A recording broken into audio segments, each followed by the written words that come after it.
My boyfriend's mom paid his ex to seduce him, then blamed me when I found out. So I made her regret it. I found the receipt for $3,000 cash withdrawal in my boyfriend's mom's purse while looking for tissues. What I discovered next about why she needed that money destroyed her perfect family reputation and sent her golden boy running back to mommy, permanently. Let me start by saying that Linda Morrison appeared to be the perfect mother-in-law. She baked cookies for every occasion, remembered my birthday, and always asked about my job with genuine interest. For 8 months, I thought I'd won the lottery with Ryan's family. His mom loved me, his dad was welcoming, and even their pretentious country club friends seemed to accept me. I should have known it was too good to be true, but I had no idea how far she'd go to get rid of me. The first red flag came during Ryan's birthday dinner last month. We were at their house celebrating when his ex-girlfriend Sophia just happened to be at the same restaurant they'd ordered takeout from. What are the odds? Linda insisted we invite her to join us since she looked so lonely eating by herself. Sophia spent the entire evening reminiscing about high school with Ryan, touching his arm constantly and making inside jokes I couldn't understand. When I mentioned feeling uncomfortable, Linda told me I was being insecure and unwelcoming. She said Sophia was practically family and I needed to be more mature. That's when I started paying closer attention to the coincidences. Sophia began showing up everywhere. The gym Ryan and I went to together, our favorite coffee shop on Saturday mornings, even the grocery store where we did weekly shopping. Each time, Linda would get a text about it and suggest we be neighborly and include her. When I pointed out how weird it was that Sophia kept appearing at our regular spots, Ryan defended his mom. She's just being nice, he said. Sophia's going through a rough breakup. Mom feels bad for her. What I didn't know was that Linda was orchestrating every single encounter. 2 weeks ago, I was helping Linda carry groceries from her car when her purse fell open. Inside was a small notebook filled with dates, times, and locations. My grocery store visits, Ryan's gym schedule, even the restaurant where we'd had our 6-month anniversary dinner. Someone had been tracking our movements systematically. I took a photo of the pages before helping her collect everything. When I asked about the notebook, she claimed it was her memory aid for keeping track of family activities. But why would she need to write down my schedule? That's when everything started clicking into place. I remembered Sophia mentioning specific details about conversations Ryan and I had in private. She knew about his job interview before I did. She knew we were thinking about moving in together before we'd told anyone. Someone was feeding her inside information about our relationship. The receipt I found was dated the same day Sophia started her aggressive campaign to win Ryan back. $3,000 in cash, withdrawn from Linda's personal account with SG consultation written in the memo line. SG, Sophia Graham. But I was about to discover this went so much deeper than just paying an ex-girlfriend. I called the bank pretending to be Linda, claiming I needed copies of recent withdrawals for tax purposes. The helpful representative read me a list of cash withdrawals over the past 3 months. $3,000 on the 15th, $20,500 on the 8th, $1,800 on the 22nd, nearly $15,000 total, all with cryptic memos. This wasn't just about sabotaging our relationship. This was a systematic campaign with a serious budget. I started documenting everything. Screenshots of times Sophia appeared at our locations, photos of Linda's notebook, bank information, text timestamps showing Linda always seemed to know exactly when Sophia had coincidentally run into us. What I found in Linda's email account changed everything. Ryan's laptop was always logged into the family iCloud account. While he was in the shower, I checked the shared family calendar and email. What I found made my blood run cold. Folder after folder of communications with Sophia, payment schedules, strategic plans for encounters, even a detailed psychological profile of me, noting my insecurities about Ryan's past and tendency to overthink social situations. They'd been studying me like a lab rat for months. The emails revealed the full scope of their operation. Linda had hired Sophia not just to seduce Ryan, but to systematically undermine my confidence and make me look controlling and jealous. They'd planned every interaction to trigger my anxiety. Linda wrote detailed instructions. Make sure to touch his arm when she's watching. Bring up the camping trip she wasn't invited to. Ask about his mother's ring. She doesn't know he looked at it with you. But the worst email was Linda's backup plan. If Sophia couldn't break us up through seduction, Linda had already contacted 2 other ex-girlfriends and offered them money to create evidence of Ryan cheating.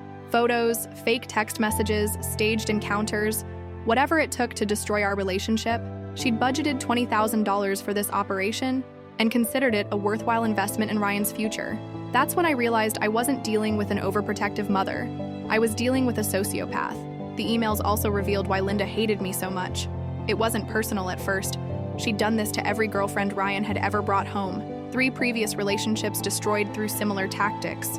She couldn't bear the thought of sharing her son with anyone. But this time was different. The emails showed she was escalating because I'd lasted longer than the others. 8 months was a new record, and she was getting desperate.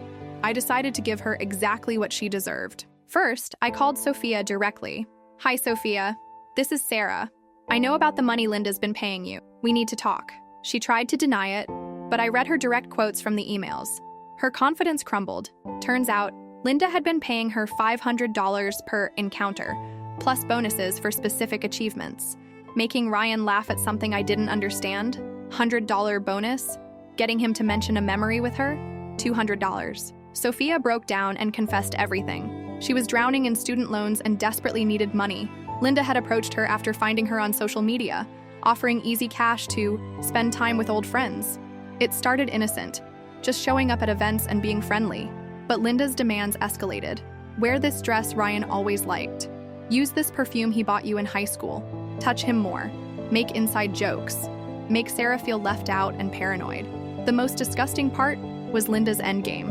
Once Sophia successfully seduced Ryan and I inevitably found out, Linda planned to console me and suggest that some men just can't be faithful. She'd position herself as the supportive mother-in-law while secretly knowing she'd orchestrated the entire betrayal. Then she'd comfort Ryan when I left him, telling him I was too insecure and controlling anyway. She'd have her son back, plus the added benefit of looking like the wise mother who warned him about unstable women. I wasn't going to let her win. I convinced Sophia to help me expose Linda by recording their next meeting.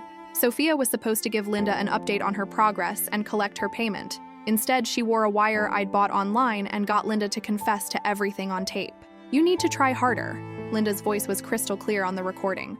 "Sarah's hanging on longer than expected. Maybe it's time to escalate to Plan B. I've already contacted Jessica and Amanda. Between the 3 of you, we should be able to create enough chaos to break them up by Christmas." Linda had literally no idea she was confessing to a conspiracy. The recording captured her discussing payment schedules, backup plans, and even her theory that I was psychologically damaged from a previous relationship and prone to jealous episodes. She'd been analyzing me like a case study, looking for weaknesses to exploit. Sophia played her part perfectly, asking clarifying questions that got Linda to admit to months of manipulation, surveillance, and financial incentives for emotional manipulation. But I wasn't done collecting evidence. I printed every email, documented every payment, created a timeline showing the correlation between Linda's withdrawals and Sophia's appearances. I even found text messages where Linda had asked Ryan seemingly innocent questions to gather information she could pass to Sophia. "How's Sarah feeling about the promotion opportunity? Did you tell Sarah about your college reunion? Has Sarah mentioned feeling insecure about anything lately?" Ryan had been unknowingly providing intelligence for his mother's operation against me. The confrontation was absolutely perfect. I waited until Linda's monthly book club meeting at her house. 12 of her closest friends, all wealthy suburban mothers who thrived on gossip and social status. These women valued reputation above everything else. I arrived with a stack of printed emails, bank records, and a Bluetooth speaker. "Ladies," I announced to the shocked room, "I have something fascinating to share about psychological manipulation and maternal obsession." I played the recording at full volume. Linda's voice filled her pristine living room, discussing payment schedules for hiring women to seduce her son. Her friends' faces went from confusion to horror as they realized what they were hearing. This is Linda Morrison, Mother of the Year, explaining how she hired her son's ex-girlfriend to destroy his current relationship. I narrated like a documentary presenter. The room was dead silent except for Linda's recorded voice describing me as psychologically damaged and clingy. When the recording ended, I distributed copies of the printed emails to each woman. These show the full scope of Linda's operation to sabotage her son's relationships. This is the 3rd girlfriend she's done this to. The other emails detail her backup plans involving hiring 2 additional ex-girlfriends. Linda tried to speak, but Mrs. Peterson from next door cut her off. "You paid women to seduce your own son? Linda, that's sick." The social destruction was immediate and complete. Within hours, everyone in their social circle knew the story. The country club, their church, Ryan's father's business associates. The recording and emails spread like wildfire through their community. Linda went from respected family matriarch to social pariah in a single afternoon. Her book club disbanded. Their couple friends stopped calling. Even her sister started avoiding family gatherings. But the best part was watching Ryan's reaction. When I played him the recording that evening, his face went through every emotion possible. Disbelief, anger, humiliation, and finally, disgust. He called his mother immediately and confronted her. Her response was to blame me for seducing him away from family values and claim I'd fabricated everything.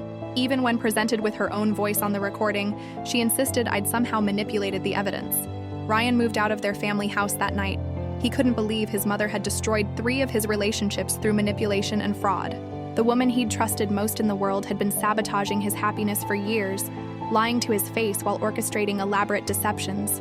"I feel like I don't know her at all," he told me, looking broken. "How many times did she comfort me after breakups she caused? How many women walked away thinking I was a cheater because of her games?" Linda's husband filed for divorce 2 weeks later. Turns out she'd been using their joint accounts for these operations without his knowledge. He'd been wondering about the cash withdrawals for months, but trusted her explanations about helping church members in need. Learning that his wife had been paying women to seduce their son was apparently his breaking point. He moved into a hotel and hired a lawyer who specialized in financial deception cases. The legal consequences were just beginning. Sophia provided testimony about the payments and manipulation in exchange for immunity. We discovered Linda had been committing tax fraud by not reporting the payments as income for Sophia and the other women involved. The IRS became very interested in Linda's cash withdrawal patterns and her failure to file proper gift tax returns for payments over $600. But my favorite consequence was Ryan's complete transformation. He started therapy to understand how his mother's manipulation had affected his previous relationships. He reached out to his ex-girlfriends to apologize and explain what had really happened. 2 of them thanked him for finally confirming their suspicions.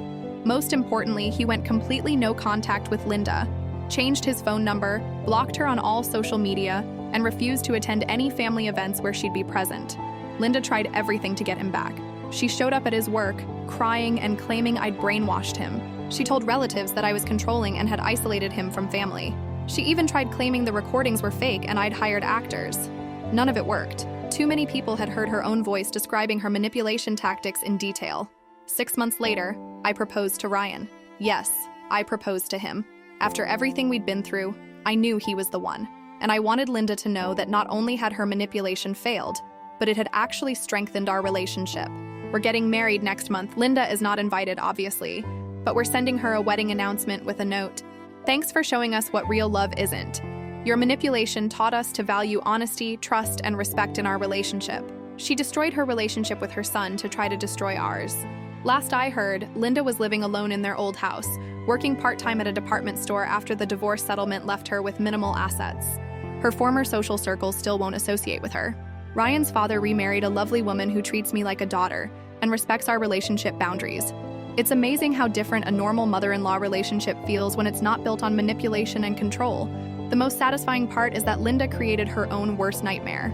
She was so afraid of losing her son to another woman that she guaranteed losing him permanently. Her manipulation was so extreme and invasive that Ryan could never trust her again, even if he wanted to. She played herself. For anyone dealing with manipulative in-laws, document everything, trust your instincts, and remember that love doesn't require destroying other people. Linda thought she was protecting her son, but she was really protecting her own need for control. Real love wants the other person to be happy, even if that happiness doesn't center around you. And to Linda, if you're reading this, you didn't lose your son to another woman. You lost him to your own inability to let him grow up. That $20,000 you budgeted to destroy our relationship, it bought you a lifetime of loneliness instead. Hope it was worth it. Update 1, posted 2 weeks later. Holy shit, this absolutely exploded. Thank you for all the support and for sharing your own stories about manipulative in-laws. The responses have been insane, and some of you asked for updates on how Linda's been handling the fallout. She's not handling it well. The day after I posted this, Ryan got a call from his aunt, Linda's sister, saying Linda had been hospitalized for exhaustion. Turns out she'd seen the post going viral and completely lost it when she realized thousands of people were reading about her manipulation tactics. But it gets better. She tried to sue me for defamation. Her lawyer lasted exactly 1 consultation after Ryan played him the recordings. Apparently, it's hard to claim defamation when there's audio evidence of you confessing to everything. The lawyer told her she had no case and refused to represent her. The Reddit post actually brought forward more victims. 3 women contacted me through DMs with their own stories about Linda destroying their relationships with Ryan's older brother Marcus. Turns out this pattern goes back over a decade. Linda had been systematically destroying both her sons' relationships since they started dating. Marcus cut contact with her 5 years ago after she hired a private investigator to find dirt on his now wife. He's been in therapy dealing with the trauma of having every relationship sabotaged by his own mother. Linda's been telling people I'm part of an online harassment campaign. She created a Facebook post claiming she was the victim of cyberbullying and that I'd fabricated evidence to turn her son against her. Several people who knew the real story commented with crying, laughing emojis. Her post got shared to a local Facebook group where someone commented, "Isn't this the woman who paid her son's ex to seduce him?" The thread turned into people sharing their own stories about Linda's weird behavior over the years. Ryan's been getting calls from relatives he hasn't talked to in years.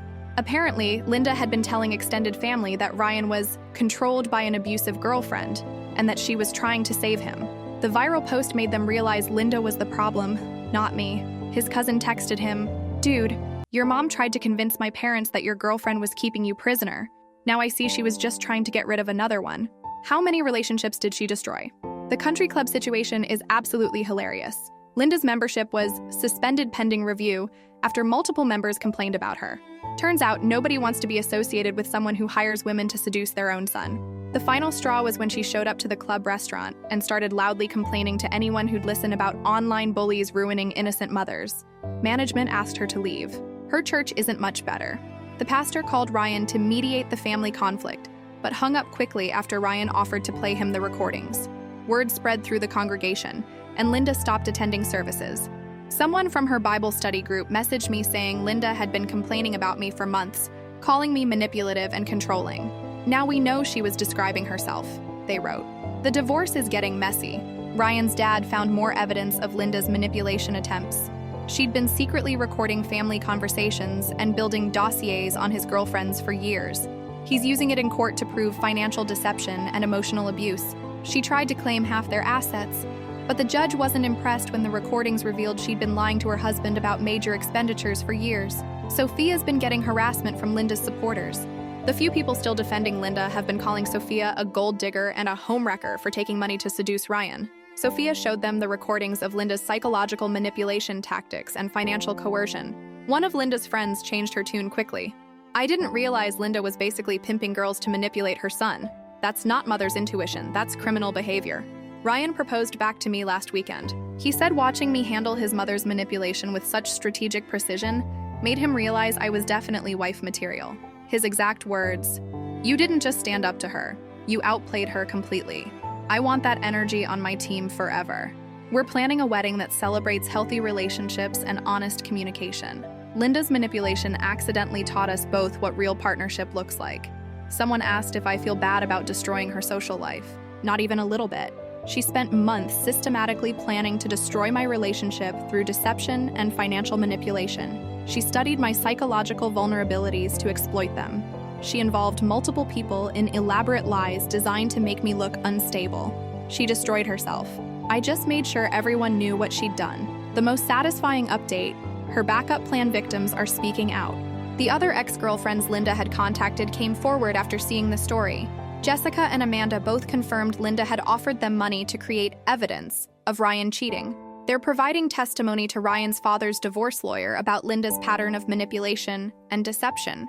Turns out, financial fraud in service of emotional manipulation is really hard to defend in court. Linda made one last desperate attempt to contact Ryan. She sent him a letter claiming she was protecting him from gold diggers, and that everything she did was out of mother's love. She actually wrote, "Someday you'll understand that mothers know best." Ryan's response was perfect. A mother who hires women to seduce her son doesn't know anything about love. For everyone asking how to handle their own manipulative in-laws, document everything. Build your evidence systematically. Don't engage emotionally. Stay strategic. And remember that people who operate through manipulation and lies can't handle having their tactics exposed publicly. The nuclear option works, but make sure you're ready for the fallout. Thanks for all the support. It's been wild watching thousands of people validate that Linda's behavior was absolutely unhinged. Sometimes you need strangers on the internet to confirm you're not crazy for thinking your situation is insane. Next update will probably be wedding photos with a conspicuous lack of certain people. Stay tuned. Update 2, posted 8 months later. Wedding was absolutely perfect and Linda's absence made it even better. But you're not going to believe what she did when she found out we were married. She crashed our honeymoon. I'm not even kidding. Ryan and I went to Bali for 2 weeks. And on day 4, Linda showed up at our resort. She'd somehow figured out where we were staying, probably through Ryan's dad's travel rewards account that she still had access to. Hotel security had to escort her out after she started screaming in the lobby about stolen sons. and ungrateful daughters-in-law. But here's the kicker. She wasn't alone. Linda had hired a relationship counselor to ambush us on our honeymoon. This woman approached us at breakfast, claiming she specialized in family reunification and offering to mediate a conversation between Ryan and his mother. When we said no, she offered to do a session just with me to help me understand a mother's love. The desperation was absolutely unhinged. The private investigator situation escalated too. We discovered Linda had hired someone to follow us for 3 months before the wedding. Photos of us grocery shopping, going to dinner, even walking our dog. She'd been building some kind of case to prove I was isolating Ryan from family. The PI had been taking pictures through our apartment windows. We only found out because he got sloppy and our neighbor noticed him parked outside multiple times. When confronted, he showed our neighbor his license and said he was investigating family fraud. Ryan's dad's divorce got finalized with some incredible revelations. During discovery, they found Linda's relationship files on every woman both her sons had ever dated. Detailed psychological profiles, financial backgrounds, even medical information she'd somehow obtained illegally. She'd been treating her sons' love lives like a business operation, complete with spreadsheets ranking girlfriends on threat levels and removal difficulty. The most disturbing discovery was her success rate tracking. Linda had documented every relationship she'd successfully destroyed, including the methods used and timeline to break up. She'd been refining her manipulation techniques for over 15 years. Ryan's brother Marcus found his file and realized Linda had destroyed 7 of his relationships before he finally cut contact. She'd even hired women to seduce him multiple times. She tried to get our marriage annulled. Linda filed paperwork claiming Ryan had been coerced and manipulated into marriage and wasn't capable of making his own decisions.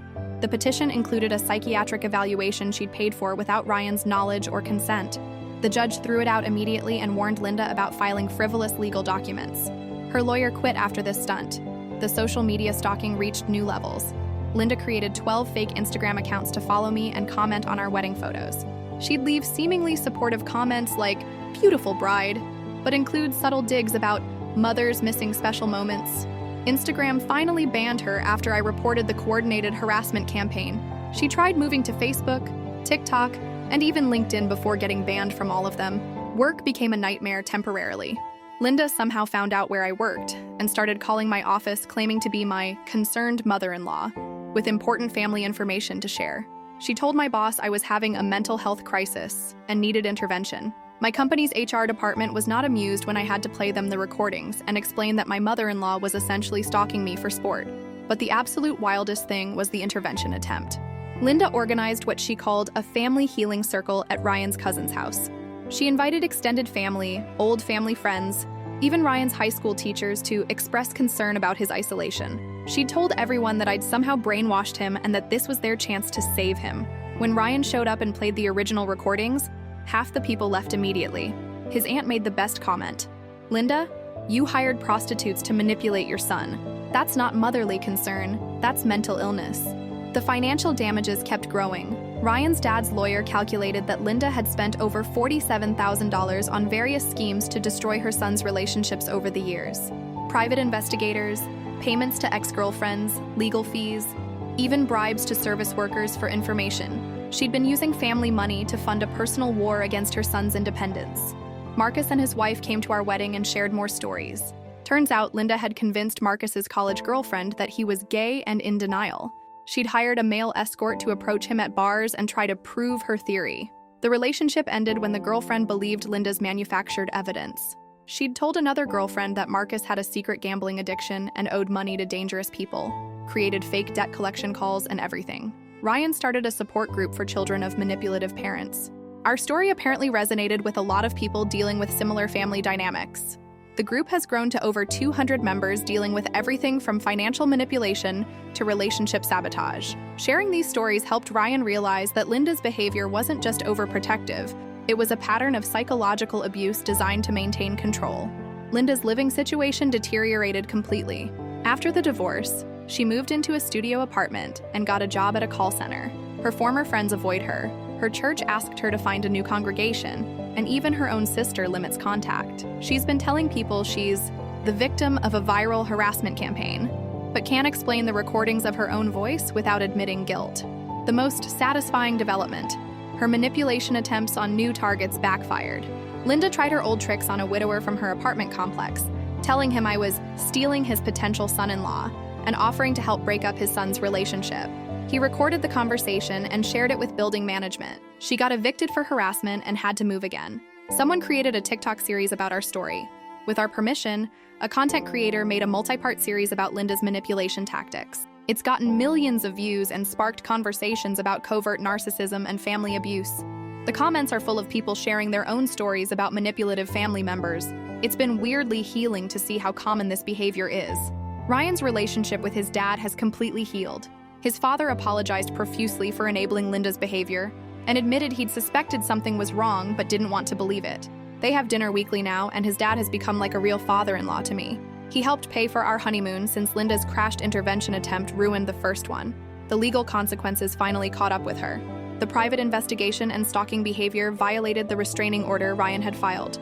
Linda got 30 days in jail and mandatory psychiatric evaluation. The evaluation concluded she has narcissistic personality disorder with obsessive and controlling behaviors. She's required to complete therapy before the restraining order can be modified. She tried one final manipulation attempt from jail. Linda called Ryan collect, crying and claiming she'd learned her lesson and just wanted to rebuild their relationship slowly. She said she understood that she'd made mistakes and was ready to respect boundaries. Ryan's response: "You hired women to seduce me. There's no coming back from that level of manipulation. We're expecting our first baby in March." Linda will never meet her grandchild, and honestly, that's for the best. We're building a family based on love, trust, and respect. Everything Linda never understood. To everyone asking if we worry about her escalating further, we have excellent security systems, regular contact with law enforcement, and a solid legal paper trail. More importantly, we're not living in fear. We're living happily while she faces the consequences of her own choices. Linda thought she could control her son's entire life through manipulation and lies. Instead, she lost him forever and became a cautionary tale about what happens when parents can't let their children grow up. The woman who was so afraid of losing her son to another woman ended up losing him to her own inability to love him properly. Sometimes the best revenge is just living well while toxic people destroy themselves. We're doing exactly that. Final update coming after the baby arrives. Spoiler alert, Linda won't be in any of those photos either. Update 3, posted 2.5 years later. Baby Emma is now 18 months old, and Linda has never met her granddaughter. But you won't believe what she did when she found out we had a daughter. She tried to establish grandparents' rights. Linda filed a petition claiming she had a pre-existing relationship with Emma, and that our alienation was harmful to the child's development. Her lawyer argued that Linda's manipulative behavior was ancient history and shouldn't prevent a relationship with her grandchild. The judge read through our documentation and recordings, then asked Linda directly, "Ma'am, you hired women to seduce your son to break up his relationship. Why would the court trust you around his child?" Case dismissed with prejudice. But the grandparents' rights attempt was just the beginning. Linda somehow got our address. We'd moved twice since the wedding and started sending gifts for Emma. Creepy gifts.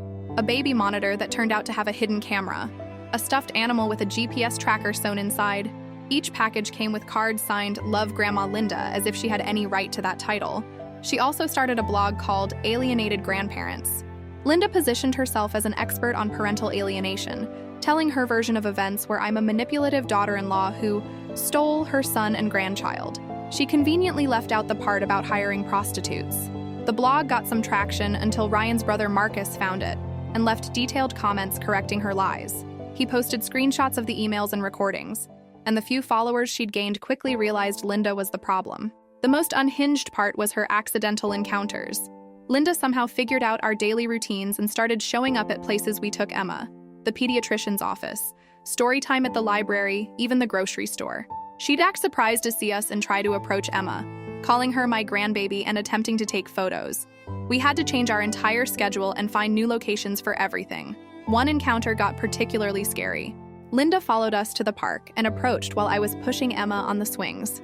She tried to take Emma out of the swing, saying, "Grandma just wants to hold her precious granddaughter."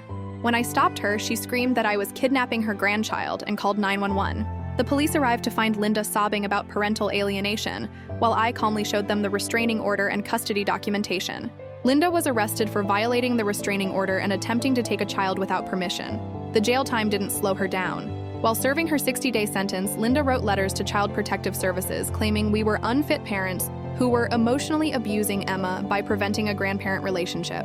CPS actually investigated because they have to follow up on all reports.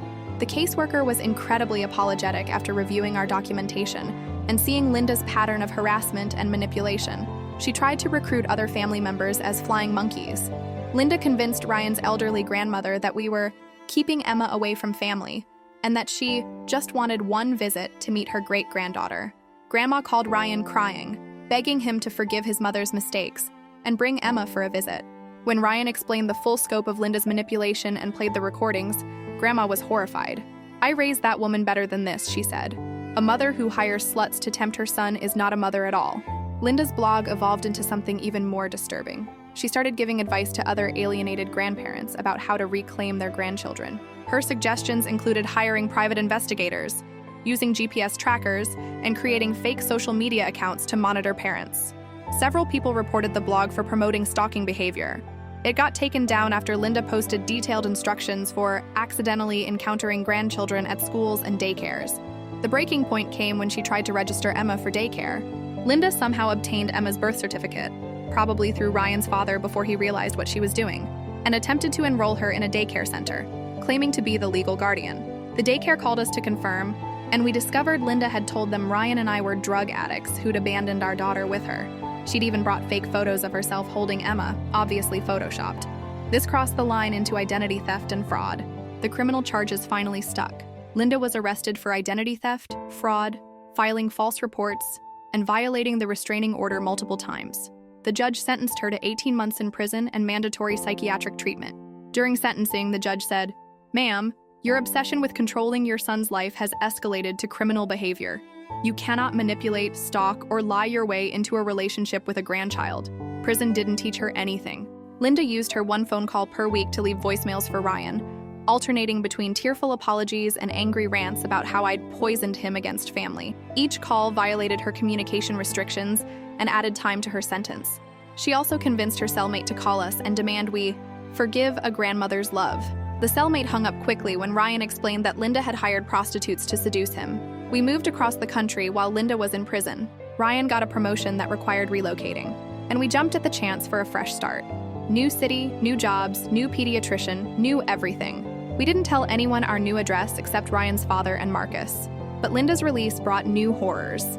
When she got out of prison, Linda hired another private investigator to find us. She'd spent her entire sentence planning her next moves, including a detailed strategy for proving I was an unfit mother. The PI found our new address within 2 weeks. Linda immediately moved to our city and rented an apartment 6 blocks away from our house. She started working at Emma's daycare. I'm not kidding.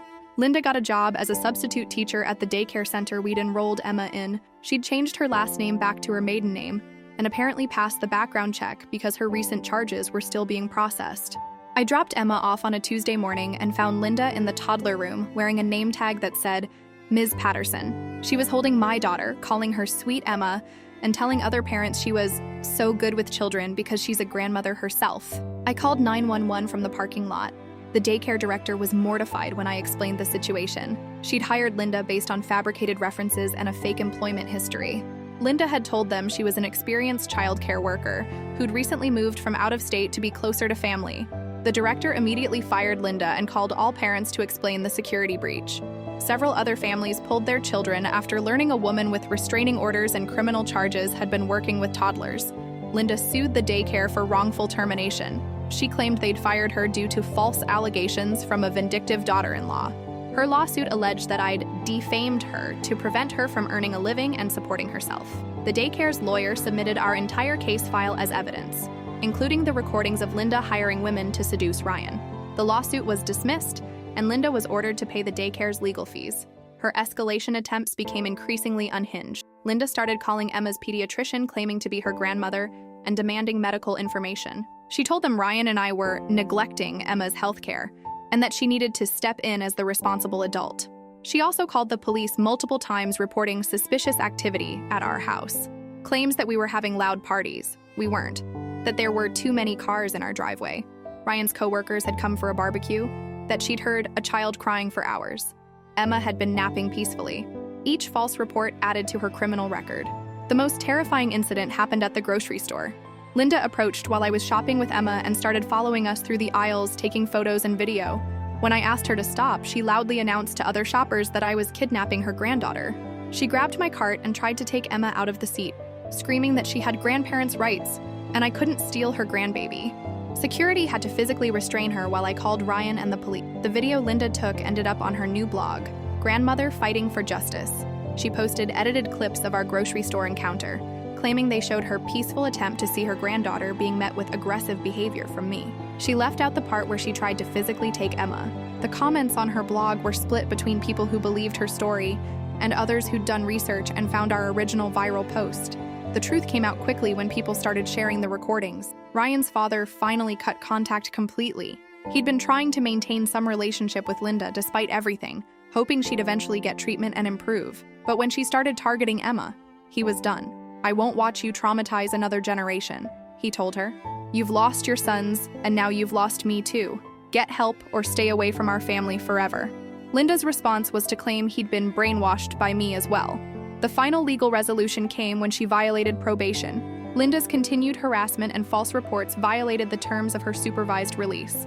The judge revoked her probation and sentenced her to complete her original sentence plus additional time for the violation. But more importantly, the court issued a permanent protective order covering Ryan, me, and Emma. Linda is legally prohibited from any contact with our family for the next 10 years, including through third parties. She tried one last manipulation from jail.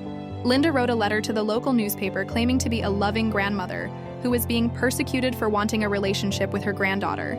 She painted herself as the victim of a vindictive daughter-in-law and biased legal system. The newspaper called us for comment before publishing. Ryan simply said, "My mother hired women to seduce me to break up my relationship.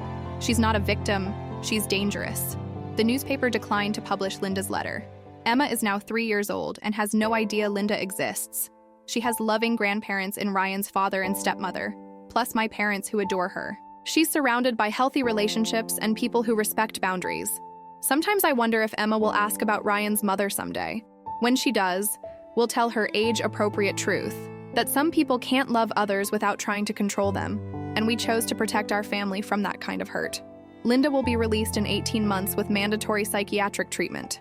The court has recommended she complete intensive therapy for narcissistic personality disorder and obsessive-compulsive behaviors before any consideration of contact. Given her complete lack of insight or remorse, we're not optimistic about her progress. But honestly, we've stopped caring about Linda's journey. We're focused on our beautiful life with Emma, our strong marriage, and the family we've built based on love and respect, instead of manipulation and control. The woman who was so determined to control her son's relationships ended up with no relationship at all.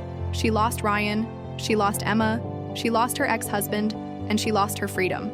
All because she couldn't accept that love means letting people make their own choices. Ryan and I are stronger than ever.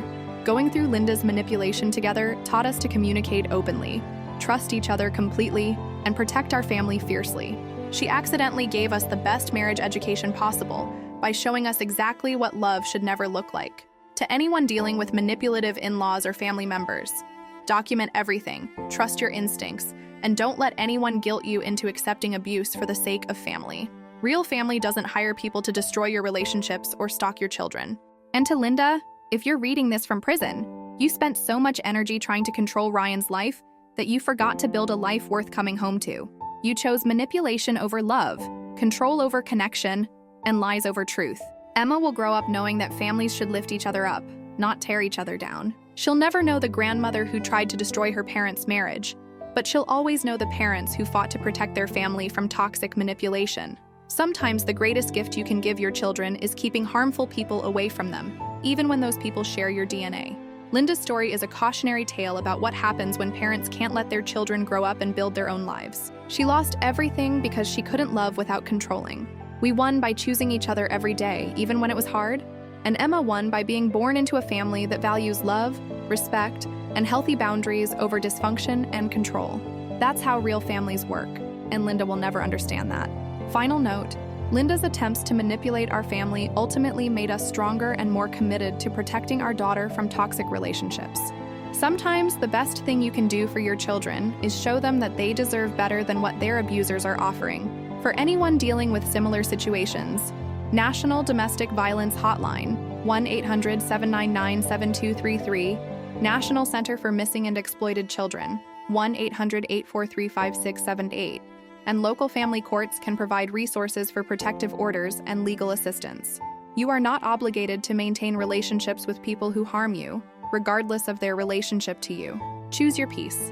Choose your children's safety. Choose love over dysfunction.